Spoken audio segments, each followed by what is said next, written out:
এই দেখো টিফিনের তোড়জোড় চলছে, হবে ঘুগনি। কড়াইয়ে তেল দিয়েছি, শুকনো লঙ্কা ফোড়ন দিয়েছি, পেঁয়াজ টমেটো কেটে রেখেছি, আর এই যে আদা মশলা বেটে রেখেছি। আর এই যে এদিকে এখনও কাজ চলছে, এই যে শাক আবার নিয়ে এসছে, এটা কাটা হবে। এখন জানি না কি সবজি হবে, ঘুগনিটা আবার করবো। গ্যাসটা ফ্লেমটা বাড়িয়ে দিই, তেলটা গরম হয়ে গেছে,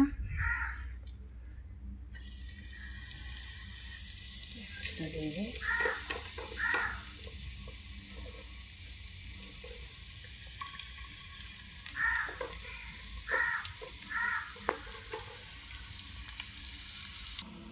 এবার দিয়ে দেবো নুন, একটু বেশি করেই একবারে দিয়ে দিই। পেঁয়াজটাও ভাজা হয়ে যাবে, আর নুনটাও লাগবে, আরেকটু নুন লাগবে, যে এখন এটাই দিলাম। পেঁয়াজটা ভাজা হোক। দেখো পেঁয়াজটা ভাজা হয়ে গেছে, যে হালকা ব্রাউন ব্রাউন হয়েছে। এবার এর মধ্যে দিয়ে দেবো টমেটোগুলো, আর নাড়াচাড়া করে নেবো।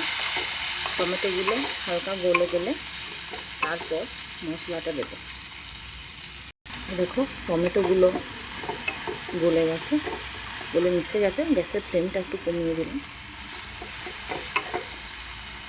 এবার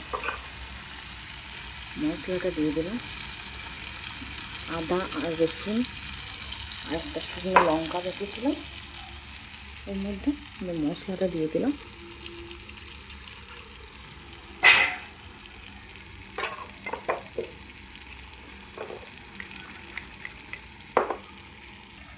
মশলার বাটিটা ধুয়ে জলটাও এর মধ্যে দিয়ে দেবো, বেশি করে দিলাম কারণ মশলাটা বাকি হলুদ জিরে দিলে এটা ভালো মিশে যাবে। এবার এর মধ্যে বাকি মশলা অ্যাড করব।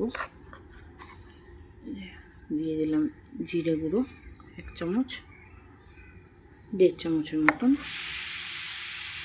ধনে গুঁড়ো নেবে, আর হলুদ গুঁড়ো।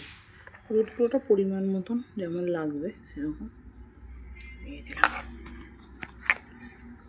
এটা কষে নিয়ে মশলাটা দিয়ে দিয়েছি, এবার মিশিয়ে নেব ভালো করে। ফ্লেমটা বাড়িয়ে দিচ্ছি। এবার এটা ভালো করে ফুটে উঠে মিশে গেলে কলাইটা আর আলুটা দিয়ে দেবো এর মধ্যে। সিম্পল খাবার, ঘরোয়া। দেখো খুব একটা তেল মশলাও নেই, কিন্তু খেতেও খুব সুস্বাদু হয়। দেখতেই তো পেলে কিছুই দিইনি, উল্টো পাল্টা কোনো রকম সবজি মশলা কিচ্ছু দিইনি।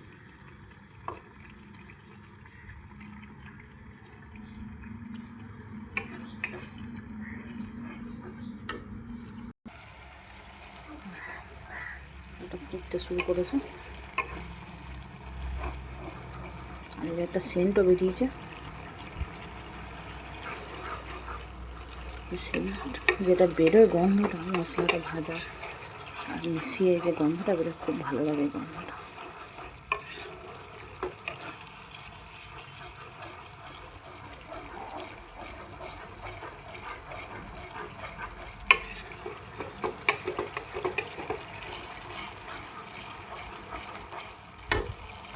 আর এর মধ্যে কলাই আর আলুটা মিশিয়ে নেবে।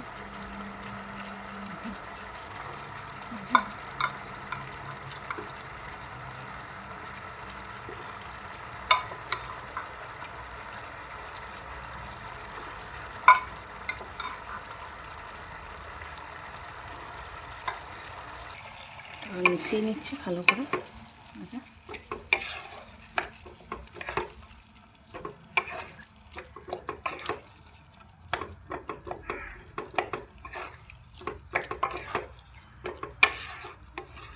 আমি কোনো তরকারিতেই সেভাবে মিষ্টি দিই না, আর আমার বর পছন্দ করে না মিষ্টি দেয়, একটু ঝাল ঝাল পছন্দ করে। আমার মেয়েও, আমি নিজেও ঝাল খাবার পছন্দ করি। আমি মিষ্টি খাই না তা না, মিষ্টি খাই কিন্তু কম খাই। ওই জন্য কোনো তরকারিতে আমি চিনি খুব একটা দিই না। না, এটাতেও দিলাম না।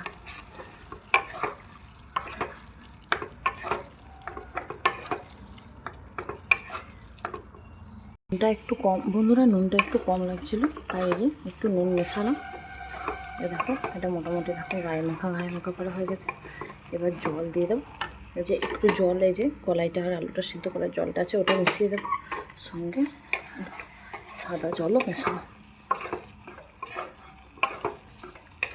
আর দিয়ে দেবো জলটা এর মধ্যে। মেয়ে এখন স্কুল থেকে আসতে এখনও দেরি আছে, মোটামুটি 1-1.5 ঘন্টা মতন দেরি আছে। 10:30, 10টা 20-25 তো বাজবেই মেয়ে স্কুল থেকে আসছে। তারপর মেয়ে, আমি, বর সবাই মিলে টিফিন খাবো। এবার জলটা মিশিয়ে দিচ্ছি। জলটা মিশিয়ে দিলাম কুকারের মধ্যে যে জলটা ছিল, আর সঙ্গে একটু সাদা জলও মিশিয়ে দিলাম। এটা ফুটে উঠলে নামিয়ে নেব। আজকের মধ্যে এখানে অবধি, আবার পরে দেখা হবে। Bye bye.